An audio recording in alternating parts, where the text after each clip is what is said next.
That summer, when I was 10, we spent 2 weeks at grandfather's lakeside shack, where the screen door clicked like a patient old finger, and the air tasted of rain-warmed pine and old coins. The sun pressed a lemony brightness through the map of green that wrapped the lake, and every morning the water wore a glassy smile as the shore woke to the soft slap of tiny waves. The world felt both near enough to touch and wide enough to hold 1,000 patient afternoons. Grandfather woke before dawn, as if he kept hours the rest of us had forgotten existed. He hummed a low tune that trailed behind his steps as he moved around the kitchen, the kettle singing to him in a language I could almost understand. He taught me to listen, not with my ears alone, but with the space between heartbeat and breath, where quiet lives. The ritual of those days was simple. A mug of tea steaming on a battered tin table, the line coiled like a pale spring in his weathered hands, and the lake waiting outside the screen door, patient and vast. On the second morning, he said we'd try the fishing rods his father had carved from cedar, the kind that smelled of shavings and memory. The water reflected the sky so cleanly you could mistake it for a doorway. The line slipped between my fingers and felt like a thread tying me to something larger than myself. The bobber trembled at rest, and I learned to wait with the patience that only a summer like this can teach. Grandfather watched the surface as though it held a map of every future choice I would ever make, and he spoke softly, as if fear of failure would ruin the day. "Patience, kid," he reminded me, the corners of his mouth lifting in a half-smile that never seemed to reach his eyes, but somehow warmed them all the same. Patience is a kind of courage. The lake gave up its breath slowly. A line of lavender light carved the horizon at dawn, and the air still carried the warm scent of damp earth and the faint sting of lilac on the fence by the garden. The first bite of the line came at a moment I had almost forgotten to expect it. The tiniest tug, a whisper of resistance that made the world go quiet in the way a held breath can do. I jerked once, and the reel sang, not with triumph, but with release. And the fish, small but stubborn, broke the surface with a gleam of wet silver before slipping back into its glade of water. Grandfather did not cheer loudly, too. He let me reel in slowly, the line tugging like a patient syllable. And when the fish finally lay on the grass-stained shore, he showed me how to lower it back into its element without ceremony, as if returning a borrowed word to its rightful tongue.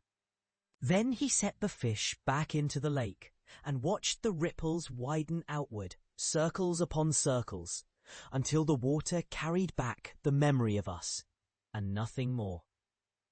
"There's a story in every bite you don't take," he murmured, almost to himself, and I felt the truth settle around me like the harbour mist.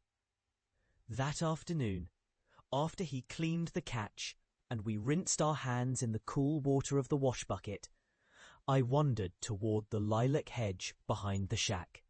The one grandfather never pruned too tidy because he claimed it kept the woods honest. A small, weather-beaten tin box, one of those things a man keeps for reasons he cannot quite name, sat beneath the roots, half hidden by shade and shade's own secrets. I opened it to find not treasure, but a collection of simple things: a weathered fishing weight, a faded photograph of a long-vanished riverbank, a stray autumn leaf pressed flat between waxed pages of a notebook, a handful of bottle caps that clinked when tilted. He did not tell me what it meant. He showed me by letting me look, and in the hush I understood that these were reminders of years that had become a kind of quiet armour.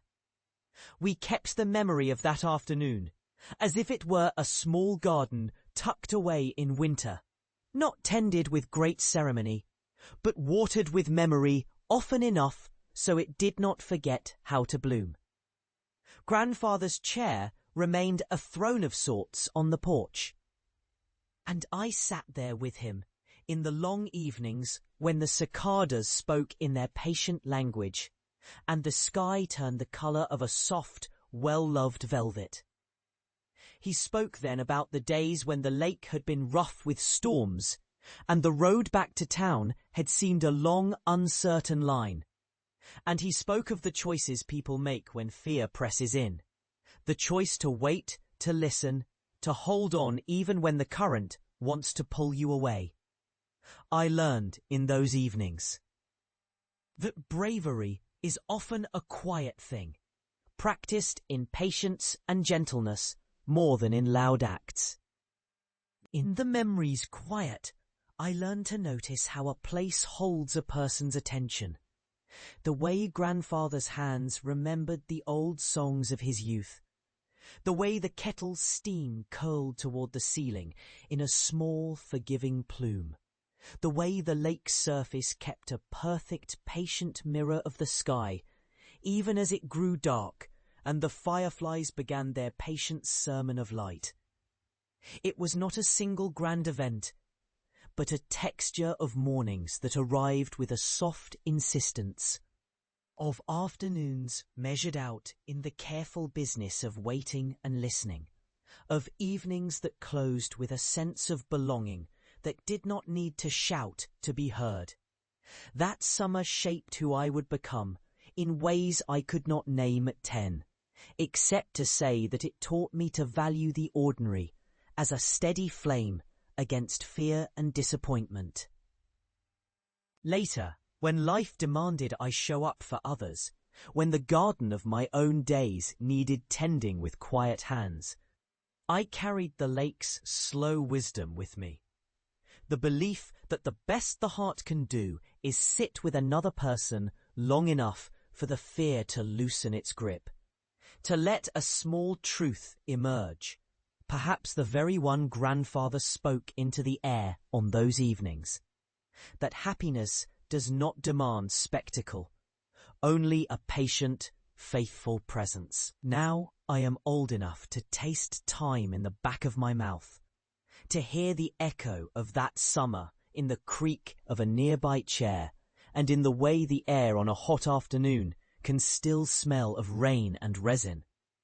I often walk to the shore in my own yard, the years thinning around me like the last light at day's end, and I imagine grandfather's voice carried on the breeze, reminding me to listen first, to speak softly, to hold gently what is yielded to me. The lake is smaller now in my memory, yet it holds more truth than it did then.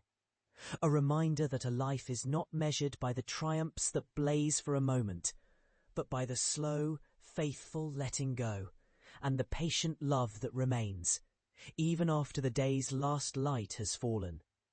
Time passes, I tell myself, and the shore keeps its own way of keeping time, measured not in hours, but in the quiet increments of care, the small acts of tending. The patience that refuses to hurry the world along. I am grateful for that long summer's gift, the lure of a line drawn into still water, the soft courage learned in listening, the sense that a heart once opened grows large enough to hold both longing and gratitude. The meaning I carry is not the fish I might have caught, but the understanding that to be human is to keep listening, to keep returning to the shore and to each other with a patient heart. And so I say softly to the days that remain, thank you for the ordinary. I am grateful for the slow, steadfast truth you taught me, that even as time moves on, the beauty of a life lived with care endures.